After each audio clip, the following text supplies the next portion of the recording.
محترم ناظرین السلام علیکم۔ میری گونگی ساس میرے پاس آئی اور مجھے اشارے کرنے لگی۔ میں اس کے اشارے سمجھ نہیں پا رہی تھی، اور جیسے ہی اس کا بیٹا آیا ساس خاموش ہو گئی۔ میرا شوہر اور میرا سسر ہر وقت میری ساس کی نگرانی کرتے رہتے تھے۔ ساس ہر وقت کام میں مصروف رہتی، جیسے ہی اسے موقع ملتا وہ کچھ مجھے مخصوص اشارے کرنے لگتی۔ اب میرے دل میں کھٹکا ہونے لگا تھا۔ میں یوٹیوب پر اشاروں کی زبان سمجھنے لگی تھی۔ ایک روز جب مجھے ان کے اشارے سمجھ آئے تو میرے پیروں تلے سے زمین نکل گئی، لیکن تب بہت دیر۔ آج میری شادی تھی، مجھے حال سے سیدھا ہی گاڑی میں بٹھا کر یہاں میرے سسرال لایا گیا تھا۔ یہاں پر بہترین طریقے سے میرا استقبال کیا گیا۔ میری سیج تازہ پھولوں سے سجائی گئی تھی۔ میں دلہن کے کپڑوں میں ملبوس اس سب انتظام کو دیکھ رہی تھی جب میری ساس نے میرے کمرے کا دروازہ کھولا اور اندر داخل ہوئی۔ میں نے نظریں جھکاتے ہوئے تعظیماً دوپٹہ درست کیا اور آرام سے بیٹھ گئی تھی۔ مجھے کافی دیر دیکھنے کے بعد اس نے میرے کندھے سے پکڑ کر ہلایا۔ میں نے سر اٹھا کر دیکھا تو وہ مجھے کچھ اشارے کر رہی تھی۔ کبھی دروازے کی طرف ہاتھ کرتی، کبھی کھڑکی کی طرف، اور کبھی ہاتھ جوڑ دیتی۔ مجھے اس کے یہ اشارے بالکل بھی سمجھ نہیں آ رہے تھے۔ وہ بول نہیں سکتی تھی۔ میں نے حیرت اور پریشانی کے ملے جلے تاثرات لیے اسے دیکھا تھا اور پوچھنے لگی کہ امی جان کیا ہوا ہے، سب ٹھیک تو ہے نا؟ آپ کیا کہنا چاہتی ہیں؟ تبھی وہ پھر سے اشارے کرنے لگی۔ میں ناسمجھی کے عالم میں بے چارگی سے انہیں دیکھا۔ وہ سمجھ گئی تھی کہ میں ان کی بات نہیں سمجھ پا رہی ہوں۔ انہوں نے ایک ٹھنڈی آہ بھری اور اپنی بھرائی ہوئی آنکھوں سے میرے کندھے کو پکڑ کر میرا سر اپنے سینے سے لگا لیا تھا۔ میں حیران و پریشان رہ گئی تھی۔ مجھے لگا جیسے میری اپنی ماں نے مجھے سینے سے لگا لیا ہو۔ مجھے بے حد سکون ملا، مگر تب ہی دروازہ کھلنے کی آواز پہ میری سانس جلدی سے دور ہوئی اور مجھے انگلی کے اشارے سے کچھ کہنا چاہا، جیسے کہہ رہی ہوں اس بات کا ذکر مت کرنا۔ میں یہ تو بات سمجھ گئی تھی کہ میرے شوہر نے جب میری ساس کو میرے ساتھ دیکھا تو اسے گھورنے لگا۔ وہ خاموشی سے سر جھکاتی باہر نکل گئی، مگر مجھے شش و پنج میں مبتلا کر کے چھوڑ گئی تھی۔ ان کے جاتے ہی میرے شوہر نے میرے قریب آ کر مجھ سے پوچھا کہ امی جان کیا کہہ رہی تھی۔ مجھے ان کی بات پہ امی جان کا وہ اشارہ یاد آیا۔ انہوں نے مجھے منع کیا تھا کچھ بھی بتانے سے، اس لیے میں نے کہا وہ بس میرا حال چال پوچھنے آئی ہوئی تھی۔ تو میرے شوہر خاموش ہو گئے، مگر کچھ توقف کے بعد کہنے لگے کہ تم ذرا امی جان سے دور رہنا، میں نہیں چاہتا کہ کچھ غلط ہو۔ ان کی اس بات سے میں حیران ہو کر رہ گئی تھی۔ یہ وحید کیسی بات کر رہے ہیں؟ اگر وہ اپنی امی جان کو برا سمجھتے ہیں تو کیوں؟ آخر کوئی اپنی ماں کے بارے میں ایسا کیوں سوچے گا؟ میں نے پوچھنا چاہا تو کہنے لگے بس میں نہیں چاہتا ہوں کہ ہمارے گھر میں بھی دوسرے لوگوں کی طرح جھگڑے ہوں اور ساس بہو کا ڈرامہ ہو، اس لیے امی جان سے دور رہو گی تو سب اچھے میں رہیں گے۔ میں ان کی ہر بات پہ حیران و پریشان ہو رہی تھی۔ بھلا گھر کے جھگڑوں کا دار و مدار بات نہ کرنے اور رہنے پہ کیسے ہو سکتا ہے، اور ہمارے درمیان کیسے جھگڑے ہو سکتے ہیں، جبکہ وہ تو مجھے اتنا پیار کر رہی تھی۔ ان کی باتوں پہ میں خاموش ہو گئی تھی۔ وحید اور میری شادی ہم دونوں کی پسند سے ہوئی تھی۔ میں ایک آفس میں کام کرتی تھی اور اتفاقاً وحید بھی وہیں پر کام کرتے تھے۔ پہلے پہل تو ہماری بات چیت صرف سلام دعا تک محدود تھی، مگر آہستہ آہستہ ہماری بات چیت میں اضافہ ہوتا چلا گیا۔ جب ہم دونوں کو یہ پتہ چلا کہ ہم ایک ہی کالونی میں رہتے ہیں تو ہماری خوشی کا کوئی بھی ٹھکانہ نہ رہا۔ کچھ ہفتے پہلے ہی وحید یہاں پہ شفٹ ہوا تھا اور ہم ایک دوسرے سے بالکل ناواقف تھے۔ اس بات کے بعد تو ہماری ملاقاتوں میں مزید اضافہ ہونے لگے۔ آفس کولیگ سے ہم اچھے دوست اور پھر دوست سے محبت تک کا سفر کرتے ہوئے ہم نے ایک دوسرے کو اس کا اظہار بھی کر دیا تھا۔ ہم دونوں یہ جان کر خوش ہوئے کہ ہم دونوں ایک دوسرے کے بارے میں ایک جیسے ہی خیالات رکھتے ہیں۔ کچھ عرصہ ہم دونوں کی ملاقاتیں یوں ہی چلتی رہی تھیں۔ پھر اس کے بعد میرے گھر والوں کو میری شادی کی فکر ستانے لگ گئی تھی، مگر وحید نے موقع پر ہی بات سنبھال لی اور ماں باپ سمیت ہمارے گھر آن پہنچا تھا۔ لڑکا اچھا تھا، نوکری بھی تھی، گھر بار اچھا تھا۔ میرے گھر والوں کو بھلا اور کیا چاہیے تھا؟ ہماری چٹ منگنی پٹ بیاہ والا سین ہوا اور یوں میں دلہن بن کر وحید کے گھر آ گئی تھی۔ میرا سپنا پورا ہو گیا تھا۔ وہ انسان جس سے میں نے محبت کی تھی، مجھے اور کیا چاہیے تھا؟ جو چاہا وہ پا لیا۔ ان کے ساتھ یہ میری زندگی کی پہلی شروعات تھی اور مجھے یہ سب کچھ بہت اچھا لگ رہا تھا۔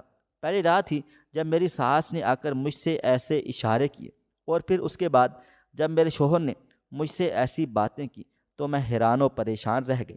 مگر دوسرے روز ہی میں نے جب اپنے سسر اور اپنے شوہر وحید کو اپنی ساس کے بالکل ہی سر پر سوار دیکھا، تو مجھے حیرت ہوئی کہ میں خاموشی سے ان کے بارے میں سوچ رہی تھی۔ مجھے یقین ہی نہیں آ رہا تھا کہ یہ لوگ آخر میری ساس پر کیوں نظریں جمائے ہوئے بیٹھے ہیں۔ وہ اس سے بات کرتے تھے تو یوں جیسے اسے ڈانٹ رہے ہوں، اور وہ بیچاری سارا کام کاج نوکرانیوں کی طرح کر کے ان کے سامنے رکھ دیتی، لیکن جب بھی مجھے دیکھتی وہ اپنے بچوں کی طرح مجھے پیار سے اپنے پاس بلاتی۔ لیکن مجھے میرے شوہر اور میرے سسر کی طرف سے یہ اجازت نہ تھی کہ میں اس کے پاس جاؤں۔ وہ کہتے تھے تم اس سے دور رہا کرو، زیادہ اس کے قریب ہونے کی کوشش مت کیا کرو۔ میں ان کی بات سن کر خاموشی سے ہی ان سے دور ہی رہنے لگ گئی تھی، لیکن میری ساس جیسے ہی میرے قریب ہونے کی کوشش کرتی، میں دیکھتی کہ میرے شوہر اور میرے سسر ان پر نظر رکھے ہوئے ہوتے ہیں، اور وہ اسے کسی نہ کسی کام سے باہر بھیجتے تھے۔ مجھے کہتے تھے کہ تم ان سے دور رہا کرو، ہم نہیں چاہتے ہیں کہ گھر میں کوئی لڑائی جھگڑا ہو یا پھر کوئی غلط کام ہو جائے۔ میں یہ دیکھ کر بالکل ہی حیران رہ جاتی تھی، مجھے سمجھ ہی نہ آتی کہ یہ لوگ کیا کہتے ہیں، لیکن میری ساس موقع پاتے ہی مجھے ویسے اشارے کرنے لگ جاتی تھی جیسے اس نے مجھے پہلی رات کیے تھے۔ کبھی وہ دروازے کی طرف ہاتھ کرتی، کبھی وہ دور چلے جانے کی باتیں کرتی، کبھی وہ ہاتھ جوڑتی۔ مجھے بالکل بھی سمجھ نہیں آ رہی تھی کہ وہ کیا بات کرتی ہے۔ آہستہ آہستہ میں اس سب کی عادی ہوتی چلی جا رہی تھی۔ میرے شوہر اور میرے سسر نے مجھے یہ بات کافی محسوس کروائی تھی کہ جیسے میری ساس ذہنی طور پر کسی دباؤ کا شکار ہو، یا پھر وہ ذہنی طور پر بہت زیادہ خراب ہو چکی ہو، جیسے کسی بات کی کوئی سمجھ ہی نہ آتی ہو، اور وہ ایسے ہی پاگلوں جیسی حرکتیں کرتی ہو۔ میں بھی اس بات کو سچ مان کر ان کے سامنے خاموش ہو جاتی تھی۔ وہ مجھ سے کسی بات کے بارے میں ایسے اشارے کرتی تو میں خاموشی سے ان کے سامنے ہاں میں سر ہلا دیا کرتی تھی اور خاموش ہو جاتی، لیکن اسے سمجھ آتی کہ میں نے اس کی بات سنی انسنی کی ہے۔ کافی دنوں تک یوں ہی چلتا رہا، اور پھر اس کے بعد وہ مجھے ویسے ہی پیار کے ساتھ ملتی، لیکن اشارے کم ہو گئے تھے۔ میں بس انہیں پاگل ہی سمجھتی تھی۔ لیکن آہستہ آہستہ جب زندگی نے رواں ہونا شروع کیا تو میں نے وحید سے ایک بار پھر سے آفس میں جاب کرنے کی اجازت چاہی۔ وحید نے مجھے خاموشی سے گھر بیٹھنے کی بات کہی اور خود آفس کی طرف چلے گئے تھے۔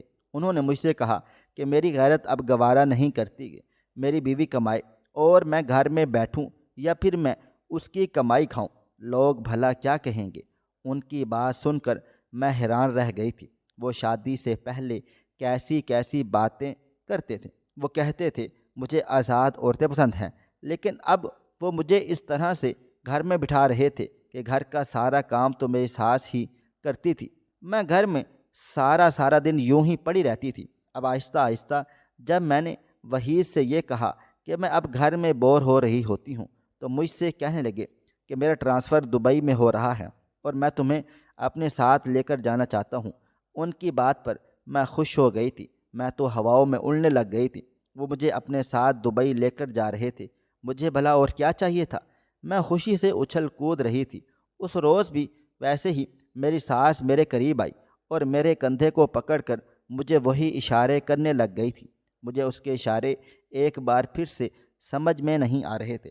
میں نے اپنا خیال جھٹک دیا اور خاموش ہو گئی۔ مجھے لگا وہ پاگل ہے اور وہ ایسے ہی خام خام میں حرکتیں کرتی ہے۔ لیکن پھر آہستہ سے میرے دل و دماغ نے کام کرنا شروع کر دیا کہ میں یہ سوچنے پر مجبور ہو گئی کہ اگر ان کا دماغی توازن ٹھیک نہیں تو پھر یہ گھر کا سارا کام کاج کیسے کرتی ہیں، کیسے یہ سارے گھر کو سنبھالتی ہے؟ کوئی بات تو ضرور ہے۔ ملک سے باہر جانے میں اب کچھ ہی روز رہ گئے تھے، لیکن اب مجھے آہستہ آہستہ یہ احساس ہو رہا تھا کہ جیسے میری ساس پاگل نہ ہو، وہ بالکل ٹھیک ٹھاک ہو اور مجھ سے کوئی بات کہنا چاہتی تھی۔ میرے باہر جانے کی بات سن کر وہ بار بار میرے قریب آنے کی کوشش کرتی۔ مجھے اکیلا پاتی تو مجھے ایک بار پھر سے اشارے کرنا شروع کر دیتی اور میرے سامنے ہاتھ جوڑنے لگتی۔ میں نہ سمجھی کے عالم میں انہیں دیکھتی ہی رہتی تھی۔ اگلے مہینے کی 15 تاریخ ہمارے جانے کی آخری تاریخ تھی۔ اس مہینے کے ابھی 10 دن بھی رہتے تھے۔ کل ملا کے 25 دن ہی رہتے تھے اور مجھے ان 25 دنوں میں بہت سارے کام کاج کرنے تھے، لیکن سب سے پہلا کام ابھی جو مجھے لگ رہا تھا وہ یہ تھا کہ میں اپنی ساس کے ان اشاروں کو سمجھنے کی کوشش کروں جو وہ مجھے پہلے دن سے ہی کر رہی تھیں۔ میں نے ایک روز یوں ہی بیٹھے بیٹھے ان کے ہاتھ میں کاغذ اور قلم تھما دیا تو انہوں نے نام میں سر ہلا دیا۔ اس کا مطلب یہ تھا کہ وہ ان پڑھ ہیں، انہیں لکھنا نہیں آتا۔ میں یہ سوچ سوچ کر پریشان ہونے لگی۔ ان کے اشارے اب مجھے مزید پریشان کر رہے تھے۔ مجھے ان کی باتوں کو سمجھنا تھا۔ یہ تو میں جان ہی چکی تھی کہ پاگل ایسے اشارے ہرگز بھی نہیں کرتے ہیں۔ ان کے ساتھ یقیناً کچھ ہوا ہے یا پھر کچھ بہت بڑا راز کی بات ہے جو وہ مجھ سے شیئر کرنا چاہتی ہیں، لیکن عموماً ایسا ہوتا ہے کہ جب وہ میرے قریب آتی یا پھر مجھے کوئی اشارہ کرتی تو میرے شوہر اور میرے سسر فوراً ہی سے سروں پر مسلط ہو جاتے تھے اور مجھے اس سے دور رکھنے کی ہر ممکن کوشش کرتے۔ میں اس کے اشاروں کو سمجھنا چاہتی تھی۔ کافی دنوں تک میں اس کے بارے میں سوچتی رہی، میں نے ان اشاروں کو کیسے سمجھوں؟ چھوٹے موٹے اشارے تو مجھے سمجھ میں آ جاتے تھے، لیکن جیسے یہ بڑے اشارے کرتی ان کے مجھے بالکل بھی سمجھ نہیں آتی تھی۔ میرے پاس موبائل فون تھا۔ میں نے ایک روز ایسے ہی یوٹیوب پر بیٹھے بیٹھے کچھ سرچ کرنا شروع کر دیا تھا۔ کافی دنوں تک مجھے یوٹیوب پہ ایسی کوئی ویڈیو نہ ملی جس سے میں اشاروں کی زبان سمجھنے میں کچھ جانتی۔ میں تقریباً ایک ہفتے تک اس چیز کو سرچ کرتی رہی۔ پھر ایک دن میرے سامنے ایک ویڈیو آ گئی جس میں اشاروں کی زبان سمجھنے کے لیے کلاسز دی جانی تھی۔ یہ میرے مطلب کی ویڈیوز تھی۔ میں نے اب ان کلاسز کو روزانہ ہی دیکھنا شروع کر دیا تھا۔ روزانہ رات کے وقت جب میں فری ہوتی تو میں ویڈیوز لگاتی، کانوں میں ہینڈ فری لگا لیتی اور ویڈیو دیکھنا شروع ہو جاتی تھی۔ آہستہ آہستہ مجھے اشارے سمجھنے کی زبان آتی چلی گئی، لیکن میں بہت زیادہ ڈرتی تھی۔ مجھے اس بات کا خوف تھا کہ کہیں کسی روز میرے شوہر نے اگر مجھے یہ چیزیں دیکھتے ہوئے دیکھ لیا تو اسے یقین ہو جائے گا کہ امی کچھ تو ہے جو تو وہ مجھے بتانا چاہتی ہیں اور میں سمجھنا چاہتی ہوں، اس لیے میں نے چوری چوری وہ ویڈیوز دیکھتی۔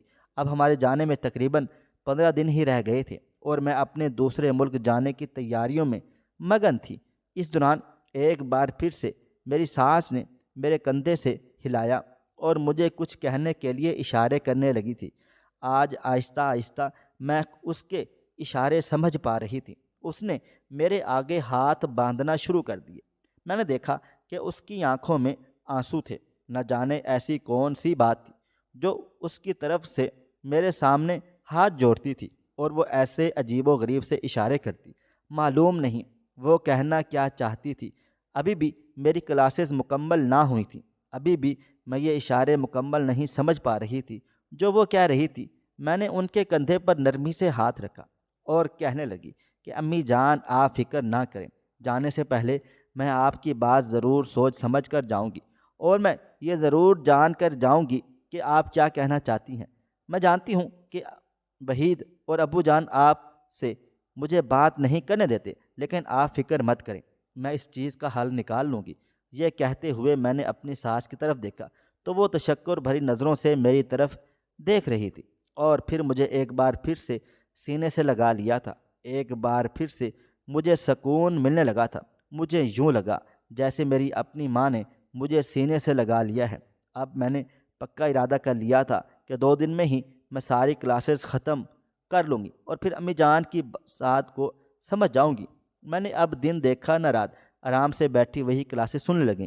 میری ساس مجھے اشارہ کرتی، کبھی دروازے کی طرف، کبھی کھڑکی کی طرف۔ اس بات کا یہی اشارہ تھا کہ وہ مجھ سے کہتی تھی کہ میں یا تو اس کھڑکی سے باہر نکل جاؤں یا پھر بھاگ کر دروازے سے نکل جاؤں، یعنی کہ میں یہ گھر چھوڑ کر چلی ہی جاؤں۔ اس بات نے مجھے حیران و پریشان کر دیا تھا۔ مجھے سمجھ میں نہیں آ رہی تھی۔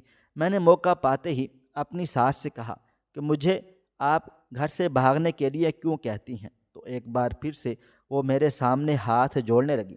اس کا مطلب یہ تھا جیسے وہ منت سماجت کر رہی ہوں کہ میں نے ان کے ہاتھوں سے پکڑ لیا اور کہنے لگی جو بات کہنا چاہتی ہیں کھل کر کہیں، میں آپ کی بات سمجھ لوں گی۔ انہوں نے مجھے ایسے ایسے اشارے کیے جنہیں دیکھ کر میرا دل دہلنے لگ گیا تھا۔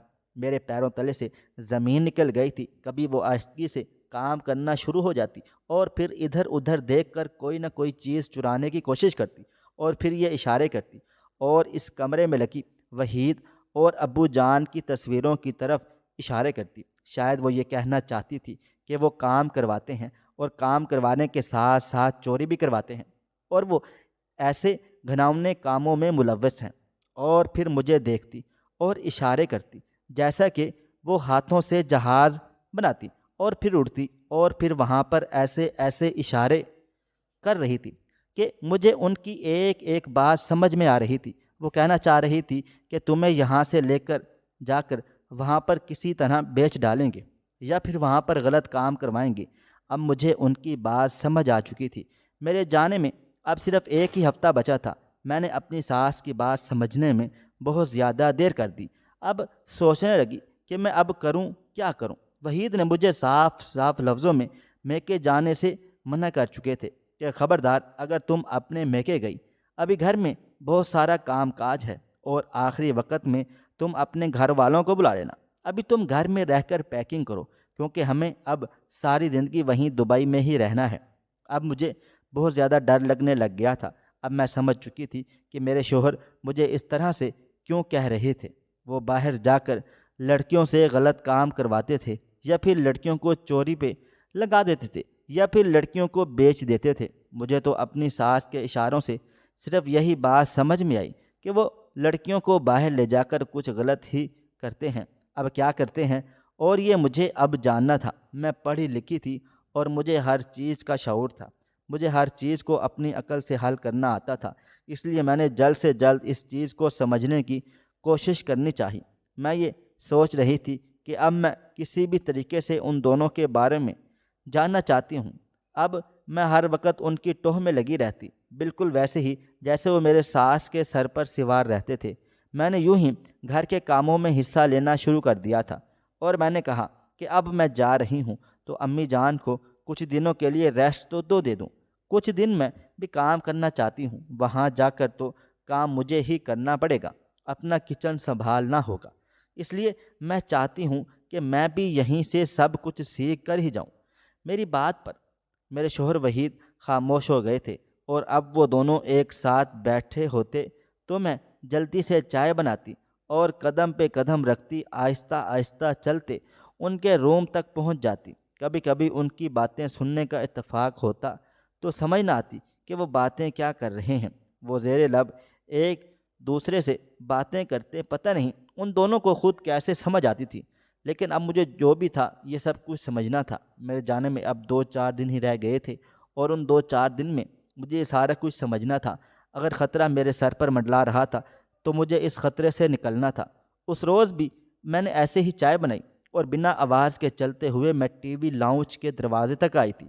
ٹی وی کا آواز بھی اوپن تھا، لیکن آج اتنا اونچا نہ تھا میں ان دونوں کی باتیں نہ سن سکوں۔ وہ دونوں ایک دوسرے سے کہہ رہے تھے کہ کام پکا ہو گیا ہے نا۔ تبھی میرے شوہر کہنے لگے، ہاں ہاں کام تو پکا ہے، میں نے اسے میکے جانے سے بھی منع کر لیا ہے، اور اب مجھے یہ یقین ہے کہ وہ میکے بھی نہیں جائے گی۔ ہم اتنی رازداری سے کام کاج کریں گے کہ اسے بھنک تک نہیں پتہ چلے گی، اور پھر جب وہ وہاں پر پہنچے گی تب اسے احساس ہوگا کہ وہ کتنی بڑی غلطی وہ کر چکی ہے۔ ویسے بھی عورتیں کتنی بیوقوف ہوتی ہیں کہ وہ جس سے محبت کرتی ہیں اس کے ایک ایک اشارے پر آنکھیں بند کر کے یقین کر لیتی ہیں۔ اب آپ اسے ہی دیکھ لیجئے، میں نے اسے اپنی محبت کے جال میں پھنسایا تو اب دیکھیں میرے ساتھ دبئی جانے کے لیے اڑی اڑی جا رہی ہے۔ میں نے یہ باتیں سنی تو مجھے یقین ہو گیا کہ یہ لوگ مجھے دبئی خیر سے نہیں لے کر جا رہے ہیں۔ میں باہر رہ کر مزید ان کی باتیں سننے چاہ رہی تھی، تبھی میرے سسر کہنے لگے، ہاں پتہ نہ لگنے دینا کہ وہاں پر جا کر تم اسے ایک کال گرل بنا دو گے۔ کال گرل؟ یہ کیا ہوتا ہے؟ میں نے اس بات پر اپنے دل کو گرتا ہوا محسوس کیا، اور پھر میں نے اس کے بارے میں یوٹیوب پر سرچ کرنا شروع کر دیا تھا۔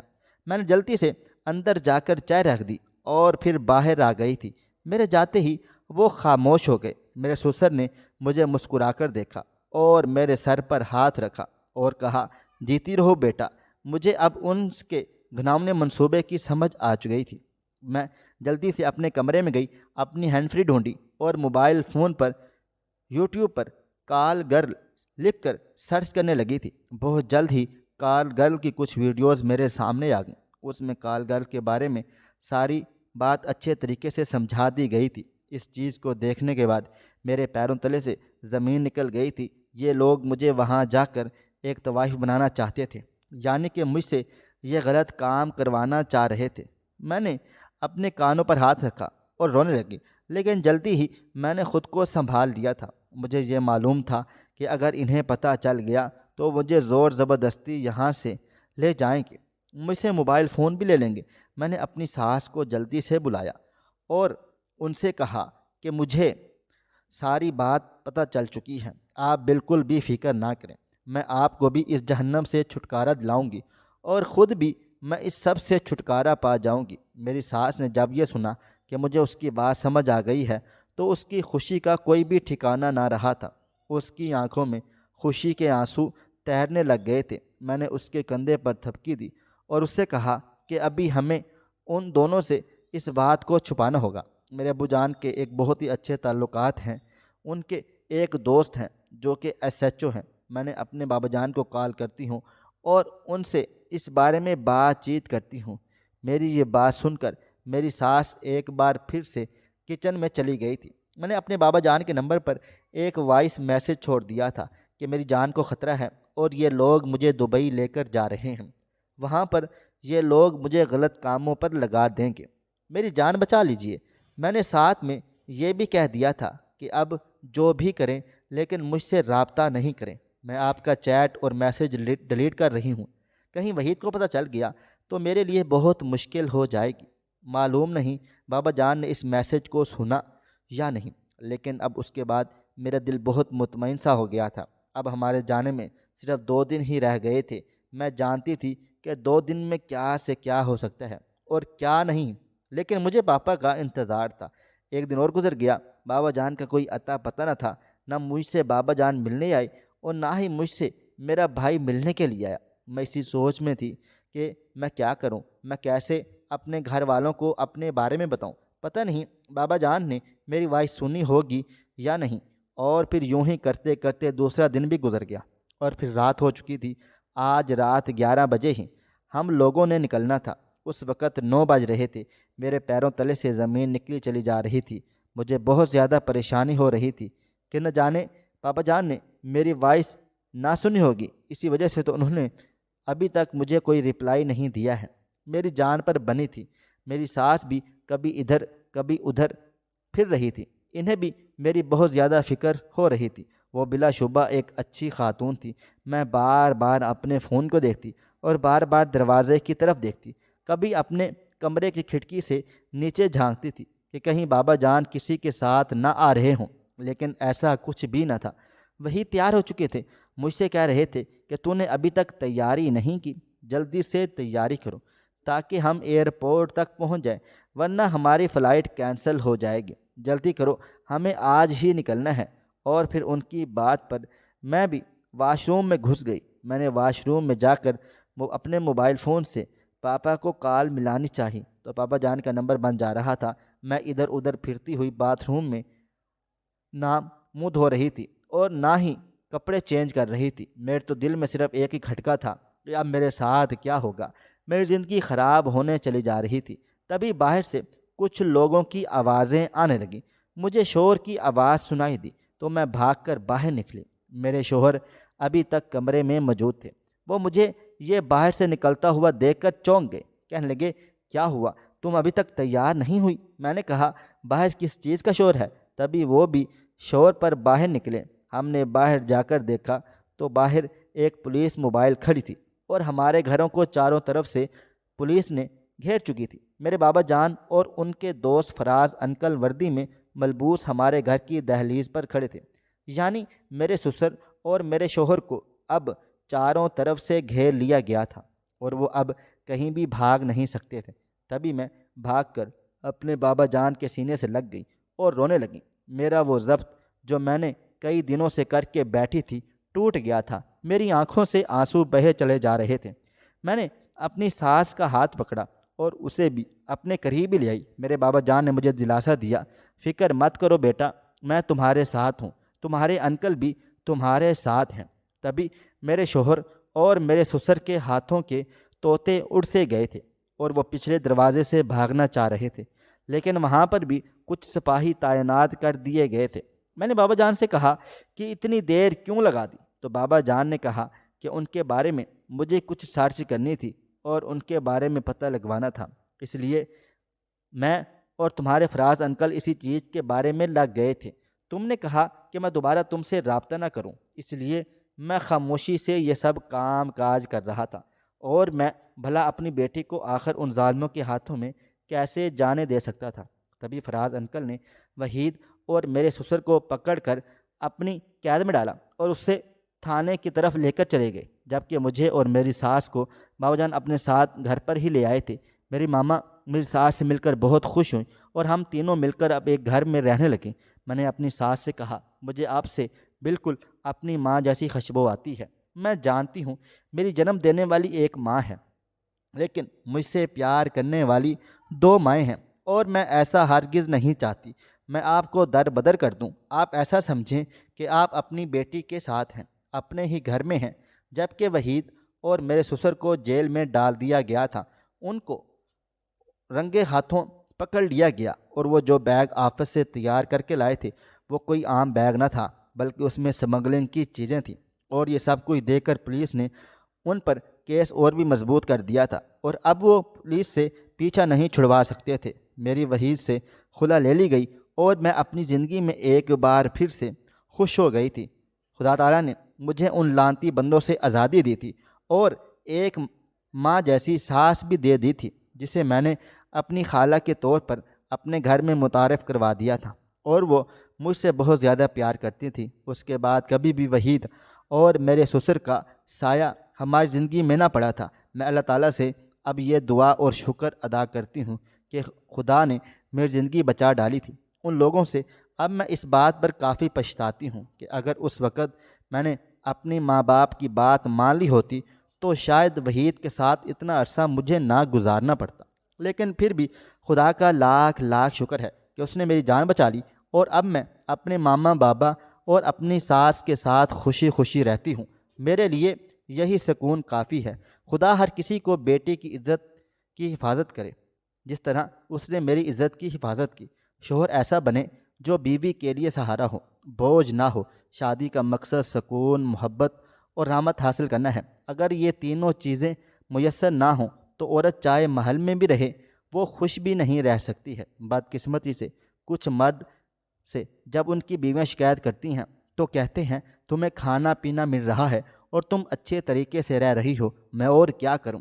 یاد رکھیں، کھانا اور رہائش عورت کا بنیادی حق ہے، یہ کوئی احسان نہیں ہے جسے بار بار جتلایا جائے۔ بیوی آپ کے ساتھ صرف روٹی کے لیے نہیں رہتی، بیوی آپ کی خاطر اپنا ملک، اپنا خاندان اور اپنا کام چھوڑ سکتی ہے۔ وہ آپ کے ساتھ دور دراز جگہوں پر جا کر اجنبی بن سکتی ہے، لیکن صرف اس لیے کہ آپ اس کا سہارا بنیں گے۔ آپ کو چاہیے کہ آپ اس کے لیے گھر والے، سہارا اور محبوب بنیں۔ جب وہ اپنے خاندان کو چھوڑ کر آتی ہے تو اس کے دل میں یہ امید ہوتی ہے کہ آپ اس کی ہر ضرورت اور حفاظت کا ذریعہ بنیں گے۔ عورت کو محبت، توجہ، احترام اور حوصلہ افزائی چاہیے۔ اس سے بات کریں، اس کی رائے کو اہمیت دیں اور اس کی شخصیت کو کبھی کمتر نہ سمجھیں۔ عورت کبھی بھی طلاق کا مطالبہ نہیں کرتی ہے جب تک کہ اسے محسوس نہ ہو کہ اس کا شوہر جسے اس نے دنیا کے سامنے چنا اس کے حقوق اور عزت کا خیال نہیں رکھ رہے ہیں۔ کسی نے بزرگ سے پوچھا کہ انہوں نے اپنے بیٹے کو شادی کے وقت کیا نصیحت کی تھی۔ انہوں نے کہا، بیٹا، یہ عورت اپنے والدین، بھائی اور بہن کو چھوڑ کر صرف تمہارے لیے آئی ہے، تو تم اس کے لیے سب کچھ بنو۔ شوہر ایسا بنے جو بیوی کے لیے سہارا ہو، بوجھ نہ ہو۔ خواہش صرف اتنی ہے کہ کچھ الفاظ لکھوں جس سے کوئی گمراہی کے راستے پہ جاتے جاتے رک جائے، اور نہ بھی رکے تو سوچ میں ضرور پڑ جائے۔ پیارے دوستو، امید کرتا ہوں کہ آپ کو یہ ہماری کہانی پسند آئی ہوگی۔